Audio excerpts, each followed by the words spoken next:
Hello, this is Anthony. Let's walk and talk.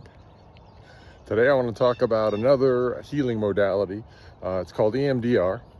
It's actually the healing modality that I used that was the most effective to get me past a lot of the major traumas and whatnot that went through life. I had never heard of it before I had been exposed to it. But EMDR, it stands for eye movement desensitization and reprocessing. And when I first went through EMDR, it was about 8 years ago, roughly 8-9 years ago. And I had gone back to see a counselor that I had seen previously in a relationship. And she had, the first few sessions we were talking, and she had offered up the opportunity for me to try out this therapy. And when I asked her, why did she just offer it now versus before, she said it was because she's seen the growth and difference in me, and she saw that I was truly ready and desired to heal. And so she thought this would be an opportunity for me to try something that really could work.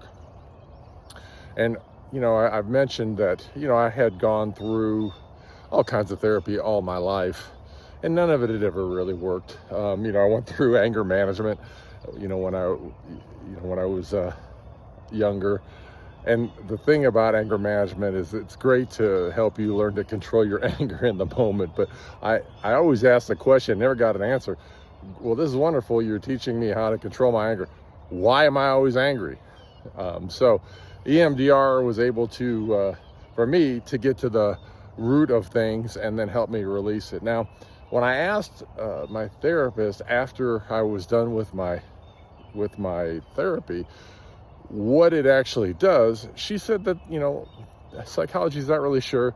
They think it just takes the memory and kind of puts it to the side so it doesn't affect you, on a daily basis. It allows you to kind of move forward. But I had a different experience with it, so I want to talk a little bit about that. For me, what I actually think, and what I think science is starting to show, and I think psychology is starting to understand, that when traumas happen, especially big traumas, certain things, the body is designed to release that energy. A perfect example would be two ducks on a pond. When you watch them and they approach each other, and you see them kind of get all, crazy with each other, and then they swim off, and you see them kind of shake and kind of move around. What's actually occurring is they're shaking off or releasing that negative energy or that energy from that interaction.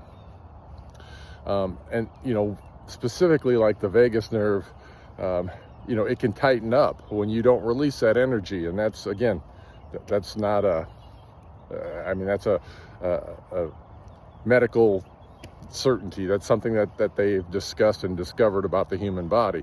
So this isn't just some woo-woo stuff that I'm throwing out there. And with that, when these traumas happen, we go to therapy, but most of the time people will go into therapy and they will logically and analytically try to understand what happened. And that's all wonderful. That's great. However, logically and analytically understanding the situation does not release the emotion, the trapped emotion, or the energy that's trapped in your body. Essentially, that's, again, emotions. Consider that energy in motion. It's trapped in your body. And that is what keeps bringing up in your body when you run through these instances, that fight or flight or freeze mentality. It doesn't get you out of the reptilian mind into the, as one person once told me, the lizard mind into the wizard mind. And, that is where I think most people get caught. So when we talked about it, what I find and what I discovered is that I think what happens is that as the EMDR therapy, essentially you go back to these events. You can go back as a child, or if it's too scary for you to do that, you can go back as an adult with a child. It just takes a little bit longer to get through the therapy. Essentially, you go back and you are put in almost a trance or a hypnotic state, and you remember that event. for me, it was like opening the floodgates. I mean, I cried and had crocodile tears like I had never experienced before in my life. And as that happened, I was noticing over the sessions that I was getting this, what felt like a gas bubble that was kind of about where my solar plexus chakra was. And it was built up. And as I would go through this, I would burp and pass gas. And so I asked the therapist about it. I said, I'm sorry, I've been watching kind of what I eat. This is kind of embarrassing. And she said, oh, don't be embarrassed. A lot of people that do this happens to them. They experience the same thing. And what I noticed is, as I was going through the therapy, this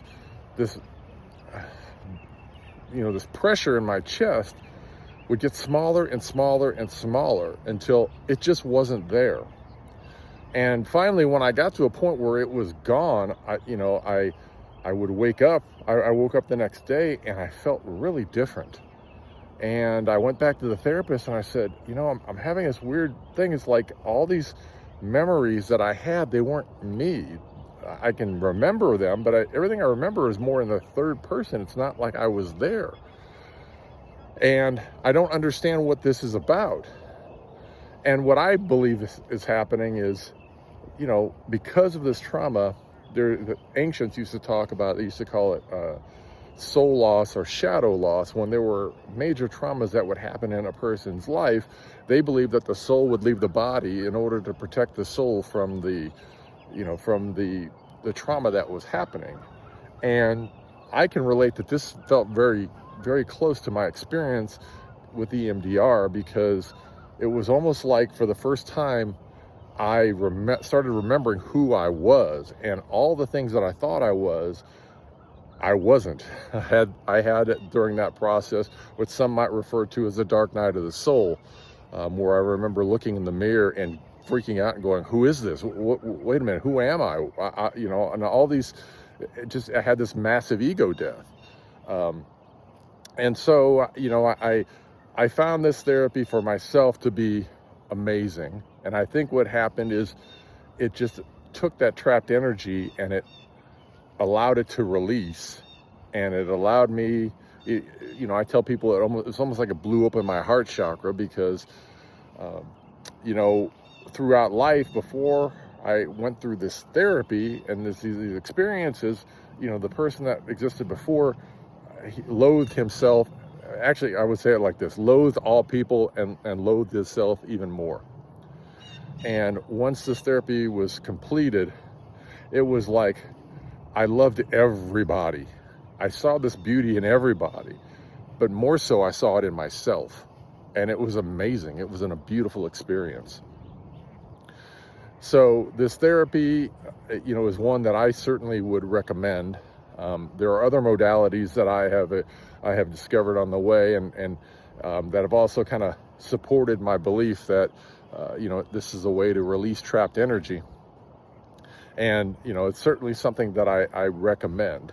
The interesting thing, again, and this goes back to what I said before about the logically and analytically trying to resolve the issue, is that the therapist told me after my therapy, she said, when you go home, I don't want you to think about this. I don't want you to think about what was going on. I don't want you to think about what happened. I don't want you to think about the event, because what it'll do is it's going to slow down your progress. And I was like, well, what do you mean? And she said, well, when you start to think about what just happened, your analytical brain's going to kind of get locked in on the event, and you're going to start to reason things out, and what it's going to do is it's going to get in the way of your healing. So essentially what I ended up doing was I would go home, I would either pick up a meal on the way home, I would sit myself in front of a movie, zone out, and then go straight to bed. And then when I would wake up the next morning, I would feel great. But I made a very focused effort to not think about anything that I had gone through in the therapy, to not focus in on anything that I had went through or any of the events, and to just zone out, essentially, to in some ways distract myself from allowing my mind to go into that thought. And believe it or not, it didn't take it didn't take very long to get through. I mean, you know, one of the things I see with therapy, which is why my therapist I thought was amazing, and I'm just in awe of her, was, you know, I'd seen therapists in the past, and it just seemed like you were never healed. You never moved on. It was, you always kept going back and seeing them, and there was no progress. Well, part of that is because, you know, you're never getting past the analytical or the logical part to get down to the emotions and the root that needs to be resolved in order to heal. And the other part is, in some cases, I think, you know, obviously therapists, they don't want to lose a client. But to have a therapist after I was done look at me and say, "You're done, you've graduated, there's really nothing else we can work on," it was amazing. It was an incredible thing to experience. So what say you? Have you experienced any of this in your past? I'd be interested to know, or if this is something you have considered. By the way, if you enjoy this content, please like, share, and subscribe. And until I talk to you again, peace, love, light. Have the most amazing day.